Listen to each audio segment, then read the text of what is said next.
키가 되는 연출, 기억에 남는 연출을 뽑아내는 걸 굉장히 중요하게 생각하고 있어요. 그리고 무엇보다 가장 중요한 건 위트 한 스푼?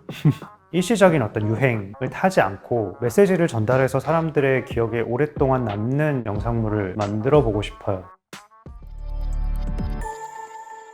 슈퍼베리모어 모션 그래픽 스튜디오에서 크리에이티브 디렉터이자 모션 그래픽 디자이너로 일하고 있는 김영민입니다. 스튜디오를 설립한 지 올해로 10년 되었네요. 저는 좀 욕심이 많은 사람이었어서 제 일을 잘 남한테 나눠주진 않았어요. 그 욕심이 많다고 해야 되는지 불안감이 컸다고 해야 되는지 모르겠지만 지금도 제 명함을 보면 디렉터나 대표보다 디자이너를 더 앞에서 놨거든요. 그만큼 작업에 대한 욕심도 많고 팀원들로부터 자극도 많이 받고요. 누구보다 되게 잘하고 싶은 마음이 큰 사람입니다. 자신감도 있었고요. 근데 이제 최근에 몇몇 프로젝트를 겪으면서 제가 제 작업에 몰두를 하다 보니 팀원들한테 좀 정확한 디렉팅을 못 주고 그런 부분들에서 팀원들이 힘들어하는 경험을 하다 보니까 이 모든 걸 혼자서 다 관리하고 가면 안 되겠다는 판단을 하게 됐어요. 좀 늦게 한 편이죠. 그렇다고 제가 가지고 있는 작업적인 욕심을 내려놓을 생각은 없고 그럼 어떻게 해야 될까 고민을 하다가 작은 단위의 팀으로 운영하는 방식으로 좀 돌아가자라고 생각을 했고 저는 사실 제가 손을 대지 않은 프로젝트가 없었거든요. 손을 대지 않았다는 건 실질적으로 작업하지 않았다는 걸 의미하는데요. MBCM이라는 채널 런칭 프로젝트였고요. 신규 런칭하는 채널이었고 채널의 로고서부터 채널 네트워크 디자인 전반적으로 저희가 제작을 하는 건이었습니다. 이게 저한테 좀 그 의미가 있었던 건 뭐냐면요. 처음으로 팀원들에게 오롯이 제작을 맡겼었던 프로젝트였어요. 저는 디렉터로만 참여를 했고요. 이 프로젝트를 진행하면서 팀원들도 낯설었을 거고 저도 굉장히 낯선 경험이었어요. 실질적으로 제가 손을 대지 않았다는 건 굉장히 많은 리스크를 감수해야 되는 부담감이 있는 프로젝트였거든요. 근데 저는 그 과정을 지켜보면서 내가 이때까지 조금 잘못 생각했구나라는 걸 느꼈어요. 정확하게 어떤 메시지를 던져주고 그것이 오해가 없게 잘 커뮤니케이션하는 역할만으로도 프로젝트가 잘 완성되는 과정을 경험하는 게 사실 처음이었거든요. 팀원들이 자기 스스로 주도적으로 어떤 디자인이 좋고 어떤 시안을 만들어내야 되고 몇 개의 시안을 만들어내야 되고 여기서는 다음 연출을 하기 위해서 어떤 연출을 가미를 해야 되는지에 대한 고민들을 직접 많은 시간을 들여서 주도적으로 하다 보니까 오히려 제가 예상하지 않았던 되게 다양한 영역의 장면들이 펼쳐졌었고 많은 스튜디오들이 실장을 중심으로 돌아가는데 결과적으로 문제는 퀄리티 컨트롤이거든요.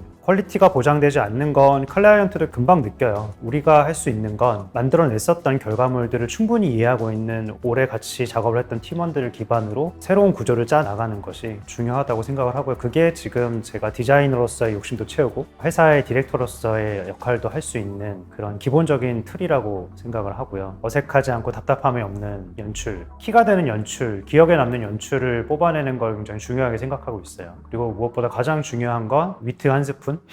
서머너즈 워라는 컴투스에서 제공하는 모바일 게임이 있는데요. 한 3년 정도 전체적인 브랜딩을 참여를 했던 적이 있어요. 2021년도 건인데요. 제일 저희한테 힘이 됐었던 메시지가 있었어요. 클라이언트가 저희를 앉혀놓고 프로젝트에 대한 개괄적인 설명을 하고 이런 말을 했죠. 그동안 하고 싶으셨던 거 있으면 다 해보세요 라고 했어요. 그 말이 저는 되게 충격이었거든요. 정말 한번 다 해봐? 이런 마음으로 저희가 그동안 시도하지 않았던 기술적인 부분들이나 그래픽적인 컨셉, 스타일 이런 것들 그리고 해보고 싶었던 협력 업체들하고 같이 작업을 주도적으로 진행을 했었던 프로젝트였어요. 실사 촬영, 모션 캡처, 2D 셀 애니메이션, 풀 3D, 시뮬레이션 뭐 이런 것들을 클라이언트의 전폭적인 지지를 받지 않으면 다시는 해볼 수 없겠다라는 마음가짐으로 했는데 굉장히 만족스러운 결과가 나왔고 클라이언트와의 합이 굉장히 프로젝트에 중요한 영향을 미친다라는 것들도 이때 좀 깨닫게 되었어요. 좋은 모션 그래픽이란 이렇게 대단한 조건이 있는 건 아닌 것 같고요. 영상이기 때문에 보는 시청자가 있을 거고 그래서 그 시청자로 하여금 기획된 디자인 의도를 꼭 필요한 움직임과 사운드, 소리만으로 부담스럽지 않게 되게 자연스럽게 받아들여서 기억에 남게 만드는 그래픽이라고 생각을 해요. 바로 작년에 진행했었던 신세계 백화점 본점의 크리스마스 파사드 미디어 프로젝트였어요. 현장에서 이 영상이 틀어지고 사람들이 반응하는 걸 바로 귀 옆에서 들었을 때 그 짜릿함? 처음 경험해봤어요. 17년 가까이 일을 했는데 현장에서 우리의 영상을 보고 환호를 해주는 경험을 처음 하다 보니까 약간 좀 소름이 돋았었죠, 그때는. 그런 경험들이 저희는 앞으로 쉽게 있을 수 있을까라는 생각을 했었고 팀원들은 정말 너무 힘들어했지만 시청자들을 직접 면대면으로 만나서 반응을 듣는 경험들은 쉽게 할 수 없었어서 저희한테 굉장히 의미 있었던 프로젝트가 아니었나 싶습니다. 주변에서는 이제 흔히 저 정도의 연차나 저 정도의 위치에 있으면 작업을 내려놓으라는 말을 많이 하세요. 저는 좀 생각이 다른 게 어떤 형태로든 작업을 쥐고 있는 게 가장 좋다고 생각을 해요. 눈으로 보기만 하는 거랑 실제로 작업을 애니메이션을 잡고 키를 잡고 툴에 대한 연구를 하고 렌더링 버튼을 눌러봐야지 아는 거랑은 좀 천지 차이라고 저는 생각을 하거든요. 경험을 기반으로 하지 않는 디렉션은 의미가 없다고 생각을 해요. 설득력도 잃게 되고 날카로운 디렉션을 주기가 힘들기 때문에 팀원들이 빙빙 돌게 됩니다. 결국에는 이업을 하기로 한 분들은 앉아서 마우스를 놓지 못할 것 같아요. 그래야지 계속 꾸준히 좋은 결과물을 낼 수 있고요. 좀 그런 게 있는 것 같아요. 회사는 매년 성장해야 돼요. 이 성장은 매출뿐만 아니라 디자인 역량도 마찬가지예요. 우리가 회사를 꾸렸고 디자인 팀원들을 모았고 그리고 좋은 길로 나아가자라는 어떤 믿음을 심어주기 위해선 항상 같은 수준의 디자인을 구현하는 것에서 만족하면 안 돼요. 오히려 작년이랑 우리의 수준은 비슷하다라는 건 한 발짝 뒤로 물러섰다라는 의미인 것 같아요. 꾸준히 성장하지 않는 것은 퇴보하는 거랑 마찬가지라고 생각을 하고요. 그것이 동기부여가 되지 않으면 잊혀지는 건 한순간이거든요. 그러니까 이 분야도 되게 유행을 많이 타는 분야예요. 디자인이든 혹은 움직임이든 편집하는 방식이든 시시각각 변하는 트렌드와 기술을 연구하는 것이 모션 디자이너의 숙명이겠지만 트렌드랑 일시적인 어떤 유행을 타지 않고 메시지를 전달해서 사람들의 기억에 오랫동안 남는 영상물을 만들어 보고 싶어요. 예전에 만들어졌었던 영화 시퀀스 타이틀이나 이런 것들이 기술적으로 되게 현란하진 않거든요. 하지만 전달하고자 하는 메시지가 좋고 저희가 중요하다고 생각했었던 기억에 남는 연출이라든지 뭐 이런 것들이 기술에 기반하진 않아요. 투박하고 기술적인 자체 렌더링 때깔이라고 할까요? 이런 것들이 세련되진 않더라도 누구든지 다시 그 작품을 돌려봤을 때 어느 시대의 어떤 디자이너든 이 작품에선 이런 영감을 받을 수 있구나 라는 작품을 한 개만이라도 남기는 것. 나이가 들어서까지 모션 그래픽 디자인이 꼭 아니더라도 뭐든지 창작 활동을 하고 있는 사람, 디자이너였던 사람으로 남고 싶습니다.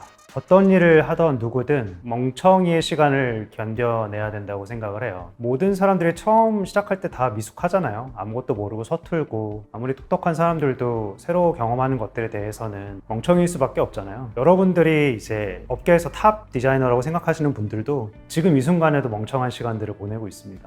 단지 그 멍청이의 시간이 점점 짧아질 뿐인 거죠. 그래서 그런 고민들을 많이 하시잖아요. 어떤 회사에 들어가야 돼요? 어떤 툴부터 시작해야 돼요? 어떤 강의를 들어야 돼요? 모션 그래픽 디자이너는 괜찮아요? 이런 고민들을 많이 하죠. 근데 어떤 선택을 하던 저는 다 멍청이의 시간을 견뎌내야 될 수밖에 없다고 생각을 해요. 진짜 멍청이는 선택하지 않고 고민하는 시간을 길게 두는 사람이라고 생각을 하거든요. 어떤 선택이든 멍청이의 시간을 가질 수밖에 없고 첫 번째 멍청이 시간을 잘 이겨내고 나면 그 시간들이 점점 더 줄어들 거예요. 그래서 능숙함이 쌓이는 거죠. 그렇기 때문에 어떤 시도들도 나쁘지 않아요. 그거를 기반으로 또 다른 어떤 자기의 능력들을 다 조합해서 더 나은 결과들을 만들어낼 거고 자기를 발전시킬 수 있는데 그 시간들이 다 거름이 되기 때문에 지금 어떤 고민을 하고 있다면 그 고민의 시간을 최소한으로 하고 자신에게 부여해 놓은 멍청이 시간을 정확하게 언제까지 끝낼 건지 구체적인 계획을 잡으시길 바랍니다. 본인이 선택이 어떤 결과를 불러올지는 사실 아무도 모르고 너무 긴 시간 고민하지 마시고 본인에게 주어진 멍청이의 시간을 빠르게 끝내셔서 훌륭한 모션 그래픽 디자이너로 현업에서 다시 만나셨으면 좋겠습니다.